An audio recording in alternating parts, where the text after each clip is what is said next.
All right, so today I've got a 1987, actually it would be called an R10 because it is an 87, but a C10. This should work from 73 to 87. They all had the same suspension. I'm going to show you how to lower this thing relatively cheap and still get a good ride. I'm getting a little older now, so it's still got to ride good. I've learned a few tricks and tips along the way where I can get them pretty low and still ride good. This truck is leaving here, going to get new trim put down the side. I think that's about all he's doing to it. Just cleaned up. It's got a brand new set of 22s on it. It got unloaded off the trailer here, and that's as far as they've been rode on. 275, 35, 22 on the front. Rear has a 305, 35, 22. We're going to be putting a flip kit on the back. I'll show you that. The front, we're going to cut coils and change the shocks, and I'll show you how to do this and save you some money and still get a good ride out of it. All right, so first thing we got to do is tear this front end down. This thing still got some antique shocks on it. All original up front, it looks like. I'm not going to show you how to tear it down because it's pretty self-explanatory. Take tie rod end loose, upper ball joint loose. We're going to pull the brakes off just so we don't stretch the brake line. Take the shock off completely and break this upper ball joint loose with a hammer. Once we break it loose, we're going to put a jack under it, spin the nut off, drop the jack, and the coil spring will come out. And then I'll be back with you on that in a second. All right, so I got the factory coil out. It took about 10 minutes. It takes longer to get the cotter keys out than it does to get the rest of it loose. Took you long enough. I'm going to cut a coil and 3/4 off of this thing. So there's a coil, and then we're going to come all the way back around to right here.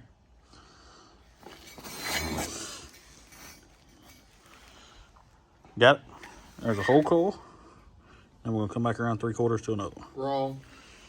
Probably. We're about to find out today, though. Nothing. All right, so last piece of this puzzle to make it ride good.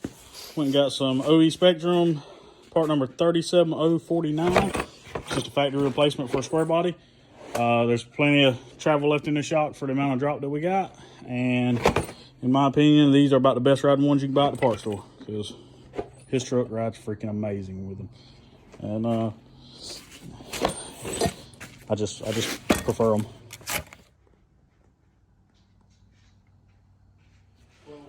All right, so on the back right here, it's all original shackles, all the leaf springs there, original shocks. What we're gonna do is we're gonna put a flip kit on this guy. This come off Amazon. It is a Caramore, whatever brand. It's for 67, 73, 70, 87 Chevy. 5-inch rear drop. This was $39 and some change on Amazon. $39. This are the drop shocks that you will need for the back. If you want to run a Nitro Drop 2, that's my shock of choice. I love them. Part number 8511. I got these off Amazon also. You can get them from Summit, wherever. These were $108 shipped. This morning I picked up new shocks for the front, the ones I showed you earlier. They were about $90 for the pair, so they were just say around $45 a piece. And that's all the money you're gonna have in this, because that's everything besides the front end alignment. And that's it. So me and the fellas, we're fitting to throw this flip kit on real quick, and the little one, and I'll show you what it looks like in a minute. All right, so I'm gonna show you a little bit what you gotta do. You gotta take the 4 U-bolts loose, or 4 nuts on the 2 U-bolts loose. Once you get those loose, you need to support the rear end. I hate y'all. You gotta support the rear end so it don't fall. Once you get that loose, we're gonna take this bolt out and this bolt out. And then I'm gonna jack the rear end up, and we're gonna swing the leaf spring under the rear end, put those bolts back in, and then we'll situate the flip kit after we pull the shock off. All right, so we got the flip kit on. Very simple. We ended up reusing the factory lower bottom plates because the ones that come with it, the washer was binding up against the side right here, and wasn't wanting to tighten up. So we put the factory lower plates back on. Worked out pretty good. Got the new drop shocks on. One other thing you're going to want to do is the factory bump stops that are on the frame. You're going to want to cut those off.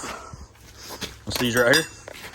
I just took plasma, blowed the head of them off, took a hammer and knocked them off. And that gives you the clearance that you need. On the other side over there, the exhaust is hanging way lower than the frame, so I'm going to cut that back right behind the muffler, and he can take it and have a turn downs put on it. Because if I don't, the rear end's going to be hitting that and bottoming out. 300 pounds right there. 300? Trying to 215. 289. And you cannot make it bottom out. Every time you do that, it's tucking a little bit of wheel. And it's see just that? barely bottoming out. Where's the, all right, so let me show you how much room you got under here to the axle. You just saw me in that last clip jumping up and down. I could not make it bottom out. Got plenty of room up above the rear end to the bed floor. Shocks have still got some travel. You can see how long they are there.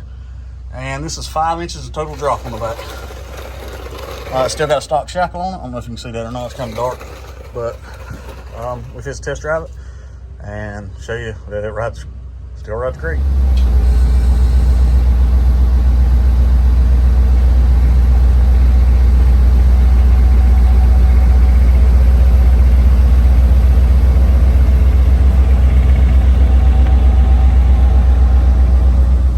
Alright, so we're hearing this thing running almost 65. Smooth as glass. What you think? Runs great.